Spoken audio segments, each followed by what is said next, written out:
Hey you! Yes, you, watching this video. Do you want to own a piece of Scribbler? Only not a lock of hair or blood or flesh or anything else that will get you in trouble with the law? Well, now you can, with t-shirts, hoodies, tote bags and mugs featuring Obab Scribbler at her Teespring store. You know you want to. I shall now stop talking in third person and send you on to the video. Be lovely to each other and enjoy the show!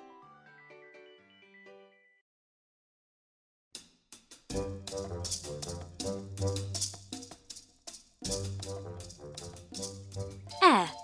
A mixture of numerous gases in the Earth's atmosphere, composed of 78% nitrogen, 21% oxygen, 1% argon, and further traces of other elements. Its density is 1.2 grams per litre. Its pressure at sea level is 1 atmosphere, obviously, or 14.7 pounds per square inch, or 101 kilopascal for scientific purposes.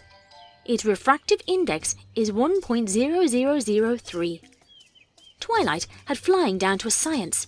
She knew everything there was to know about the transparent substance through which all Pegasi had the privilege of swimming so weightlessly.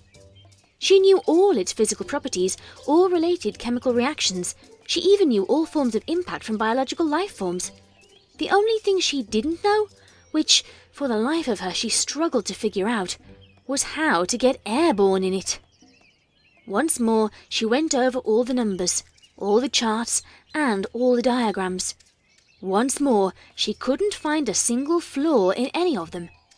By themselves, all of them were right.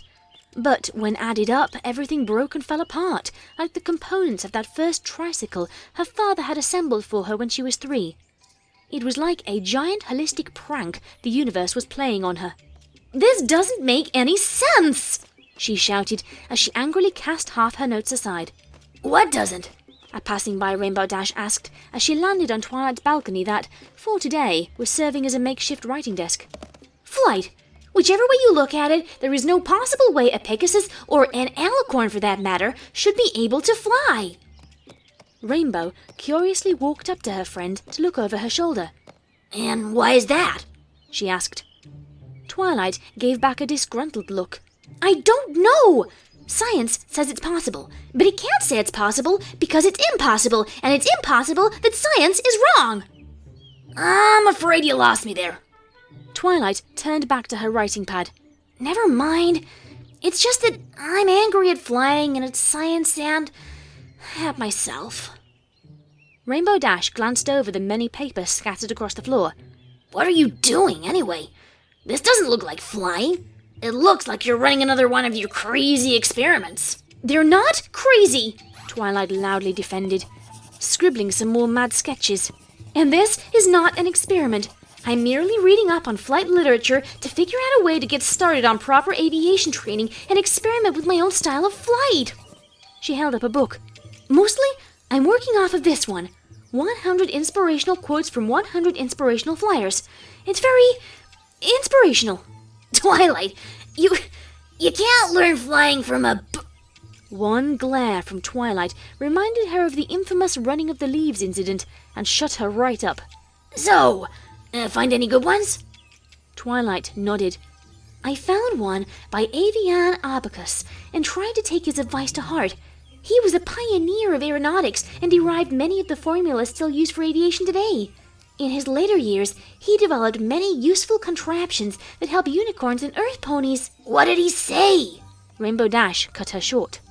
"He said," Twilight started as she turned the book around in her hooves, "the art of flying is one that boils down to a simple set of mathematical formulae. It is always achieved by an uplift generated by differences in air pressure that is equal or greater than the gravitational forces pulling down, with any amount of force divided into one part to sustain flight capacity and another that is responsible for propelling the flyer into the direction of the exerted force. Pegasi create aforementioned air pressure difference through the gyration of their wings and the change of angle and torque during that gyration. The inequality in upward force and downward force is, if performed at a sufficient frequency, capable of allowing the ability to fly." "Those," Rainbow Dash determined in all her professionalism, "were a lot of words. And they're supposed to somehow help you learn how to fly?" "What he is saying is that when you push your wings up, you should move them straight, And when you push them back down, you should keep them flat. Again, countless chuckles escaped Rainbow Dash's mouth. You needed a book just to tell you that? Twilight blushed. That wasn't all he said. He also calculated discrepancies in wing size, form, and alignment to the horizon, and how they would influence the force necessary to sustain flight. Sure, I take it all back. That egghead stuff really is useful. Why don't you just show me all those awesome flight skills you've gained from your charts and formulas? I will.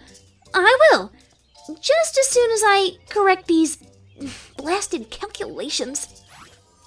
Twilight bent back over her notepad and drew a couple more symbols around the paper. Maybe this could fix the problem, she finally declared, and moved the balustrade. She pulled herself on top and carefully balanced the positioning of her hooves. She shifted around until she found one that was at least a little bit steady and readied herself for the jump. All right, here I go. Wish me luck. And after one last pleading look returned with a good luck, she took the leap of faith. Right away, her back muscles stretched as far as they would go, unfolding her wings to their maximum length. Her leg muscles counterbalanced those in her back by flexing, although it didn't have any aerodynamic purposes and only served to release some stress. Now, with her wings spread, it was time to start flying. Slowly, Twilight pushed them towards the ground as far as they would go. Her joints cracked a little when they reached the inevitable end of their path and knew instantly it was time to turn around. Other muscles in her back did their part in drawing her wings to her rear, where, in a quick, streamlining turn, they shot back up again. They picked up from there and pushed right back down in one fluid motion. After a few more circles, she had found her pace. All those muscles worked together in perfect unison, each of them a steady piston, knowing the perfect timing to push forward and retreat back. It was working out. She created an actual uplift with her wings. If only it was strong enough to suspend her in the air, she would be actually flying. But her current performance only allowed her to drift to the ground a little more slowly than she would have otherwise. She could already hear Rainbow Dash's snickering from the top of the balcony. Gee, those calculations sure helped a lot, didn't they? Mocked Rainbow once Twilight had walked back up. It just means my corrections didn't work out the way I hoped. I probably need to adjust the declination angle a little bit to recompense for the momentary increase in viscosity. Then Twilight, Rainbow interrupted as politely as she could. What? Twilight responded much less politely than she could. I know you're good with all your science and stuff, and I admit that your approach does work some of the time, but did you ever think it might not be working this time? What do you mean? I mean, maybe you should try a different approach. Maybe take a different quote from the book and see where it takes you. I'd suggest one that isn't filled with all those numbers and math things. Well, it does seem worth a try. Twilight turned the page. Here's one by Black Feather. He was a ballet dancer for the Royal... Yeah. A big important pony. Get it. Get to the quote already.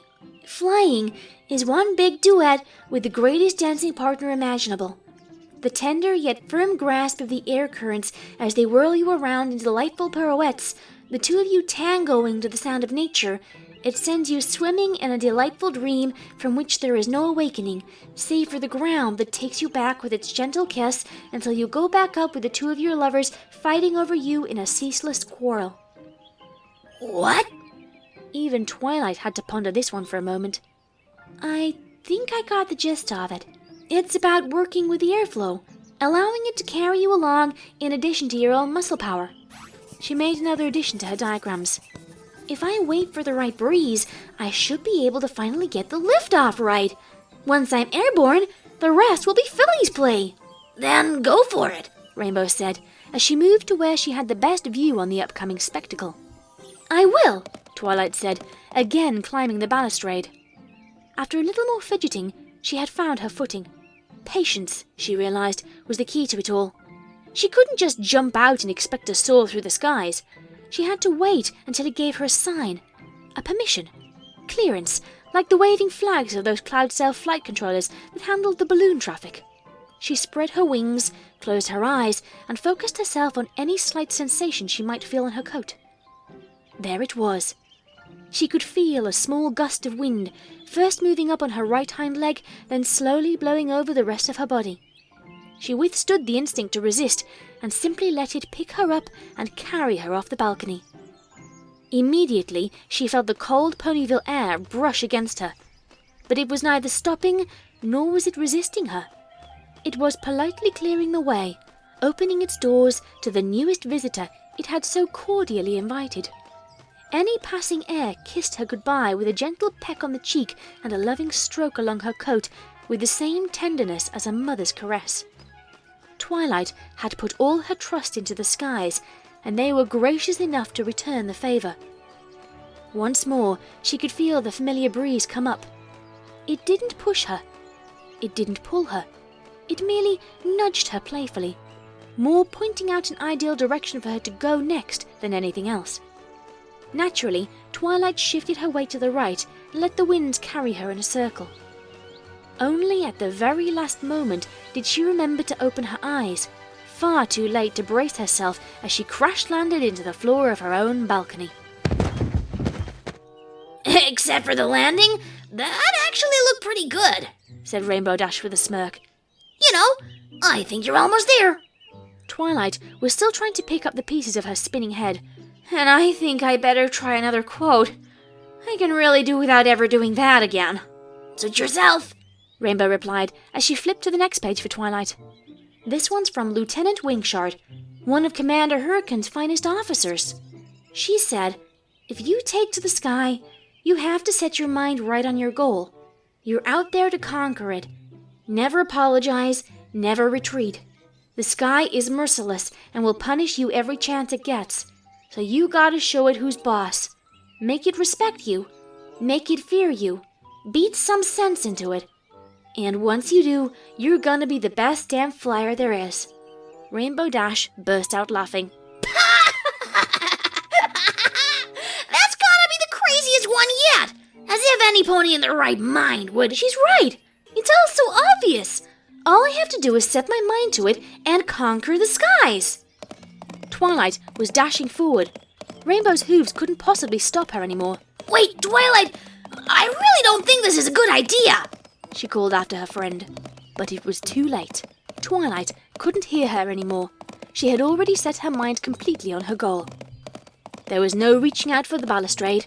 She jumped right off the hardwood floor, flapping her wings like mad. And this time she had something that would make it work. Utter determination. Mens agitat molem. Mind over matter. If she forced it hard enough, she would be able to fly. She could picture herself soaring through the sky. Loop after loop, she turned, twisted and twirled. The adrenaline was rushing through her as she constrained a whirlwind in her front hooves through a couple of barrel rolls. She had become a real force of nature. In reality, her fall was spectacular. She looked like a purple alicorny brick coming straight down to earth. That's it! I give up! She loudly declared to the world as she picked herself up off the ground. She teleported herself back on top of the balcony and started packing up her stuff. She hadn't gotten to more than half a dozen of her notes when Rainbow Dash grabbed her by the shoulder. You can't be serious! A few failed attempts, and you give up? Just like that? It's not just a few attempts. I've been studying the book all day and approached the problem from just about every angle, and none of it helped at all. I have to face it. Maybe I'm just not cut out to fly. That's nonsense, Rainbow objected. Of course you're not going to learn how to fly by reading quotes by eggheads, wimps, and lunatics. They don't know what they're talking about. All you have to do is keep practicing, and eventually you'll get the hang of it. But I'm done practicing. If 100 quotes from 100 inspirational flyers can't give me a hoof up, then what hope is there? Rainbow huffed at her angrily. You want a quote by an inspirational flyer? Fine! You're gonna get the most inspirational quote by the most inspirational flyer ever! Twilight turned around skeptically. And who would that be? Me, of course! Rainbow sat her rump on the ground and motioned for Twilight to do the same right next to her. She waited until Twilight had done so before she started her story. I know you only know me as the extreme daredevil that does awesome stunts to get into the Wonderbolts, who sometimes injures herself while doing so. So, it might surprise you that when I was just a little filly, I was an extreme daredevil doing awesome stunts all the time to train for getting into the Wonderbolts, who got injured much more often than I do now. Actually, many times it was so bad that I had to go to the hospital to get patched up. Mom was always furious and told me never to do it again. But Dad was like, fillies will be fillies, and talked her into allowing me to continue. She did insist that I always listen to the doctor's orders and wait as long as they told me to before I started flying again. Honestly, I never understood how they made up those numbers. I always felt perfectly fine the day I left the hospital. Anyway, once the waiting was over, I went right back to practicing my tricks. Whenever I mastered one, I made up another one, more dangerous and more extreme. And of course, whenever I did, I got injured again. But I didn't care. I wanted to fly right back out there and start practicing my stunts again. So, I guess what I'm trying to say is, despite all the falling and despite all the injuries, it was totally worth it. To feel that rush of weightlessness as you take off, to feel the air brush against you at breakneck speeds, to feel the freedom of going anywhere you want in all three dimensions, to feel the force of an entire planet stopping you as you land. If you have to fall down a couple of times to get that feeling, that's a small price to pay. This is much harder than I thought. I don't really know how to put it, but I think there's somebody who said it much better than I ever could. Just turn to page 42. Twilight did as she was told and read aloud. The knack of flying is learning how to throw yourself at the ground and miss. Adam's apple, no relations. She couldn't help smirking at that until a realization hit her. Wait a minute, you read the book too? Of course I did. 100 quotes was like a set text in flight school. They made us pick our favorite quote and write an essay about it. Rainbow Dash grinned right back at her. After all, we all gotta start somewhere.